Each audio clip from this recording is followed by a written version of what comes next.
to myself like I'm Ron Artest. I never been a referee, but I still got a tag. Kill tag.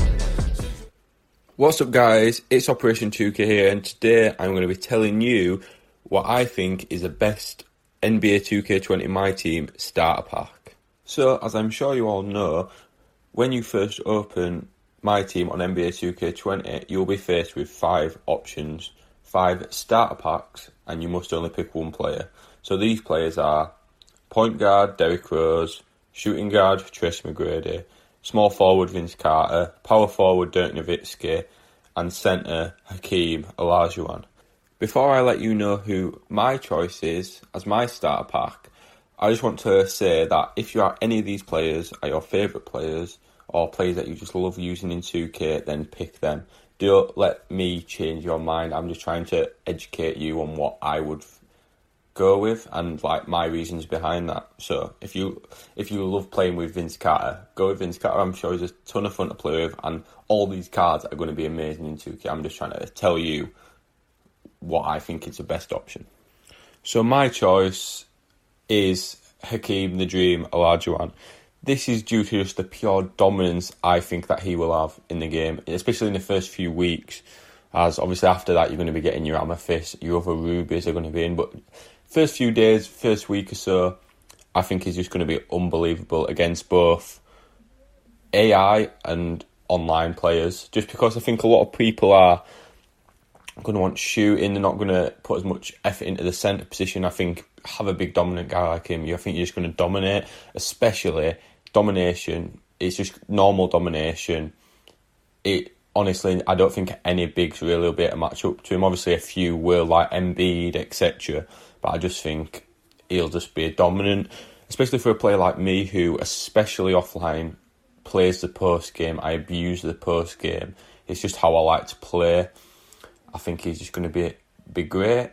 That's honestly why I would say that, because I just think he's going to be unstoppable in a lot of games, offline and online. I know he's not going to have a 3-point shot because Hakeem, I think when he has cards in the future, he has a diamond, a pink diamond card, that'll have a 3-point game. I don't think this one will, which I guess all the other 4 cards will have a 3-point game. That's the only thing, but I think you evolve this card, you're going to need 6 points to make it to a Sapphire. 1 game and it's a Sapphire card. And then from the trailer, we found out that Tracy McGrady needs 150 points and 20 dunks to go from Sapphire to Ruby. Now, I would assume it's definitely going to be the 150 points for Hakeem.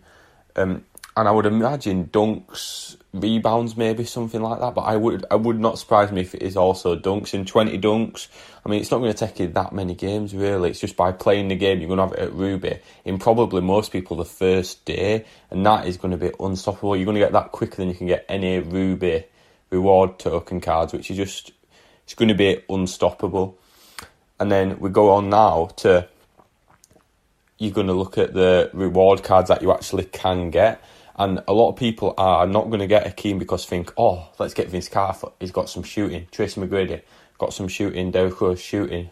Nowitzki shooting. You can pick up 3-and-D guys, stretch 4s, all in the reward market. And I do not think that at this moment you can pick up a guy, a centre, as dominant as Hakeem Olajuwon. This one is going to be a Ruby. Last year we had Manute Ball in the Sapphire reward tier, and he was unstoppable. He played like an amethyst at that early stage of the game. He was such a underrated. Well, I guess I won't say underrated. I'd say we were only a Sapphire. He played like a lot better, and we could have this year as well. There's a Dikembe Mutombo in that tier, but I think you're getting this Hakeem up to Ruby in the first day or so. And he's just going to be unstoppable online as well. Just play it through the post online. I know some people don't want to do that.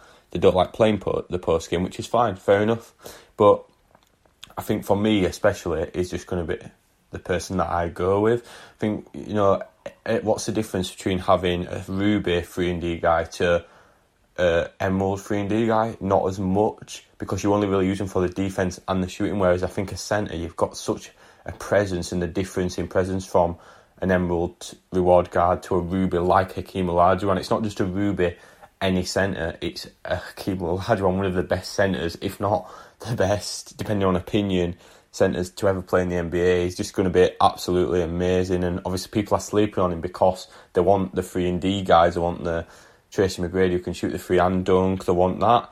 You can pick them other guys up from the reward market, so that's where I would not go with the other ones.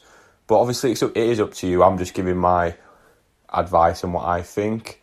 Also, I think one that's going to definitely turn, because I love Tracy McGrady, but I think one that's turning me off of him is the fact that you get Spotlight Dwayne Wade day one, and that is an emerald that can go up to a pink diamond when being evolved.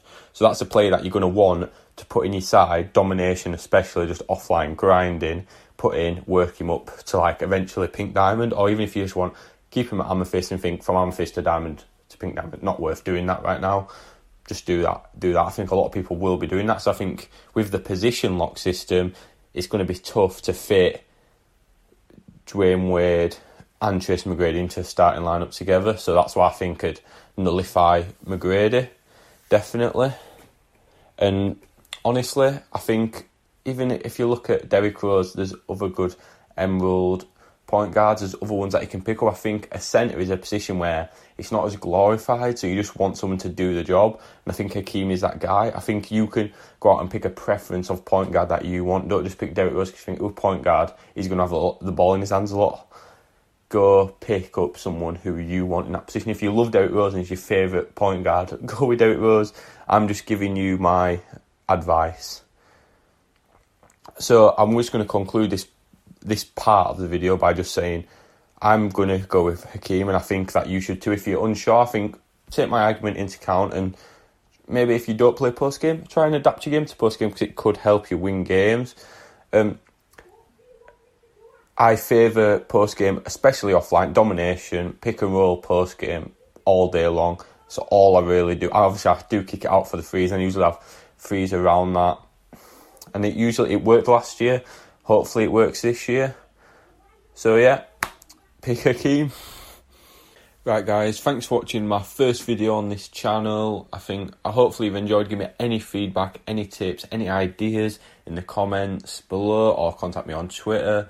Just thanks for sitting through the video. My first one on YouTube. You probably thought, he's got literally no subscribers, no views on the video. But thanks for just giving me a chance, giving it a click. Hopefully you've enjoyed. I just want to put the best content out there. Just now I want to just speak about what sort of videos I'm going to be doing. So I'm going to be doing play reviews, budget tips, videos going online, pack openings, and possibly a future series. We'll just see how it goes. But it's going to be mostly my team. If some of you wanted a bit of my career, a bit of my league, anything like that, I'm down to do it. So just give me any advice, any feedback, any tips. Much appreciated. Thanks for watching.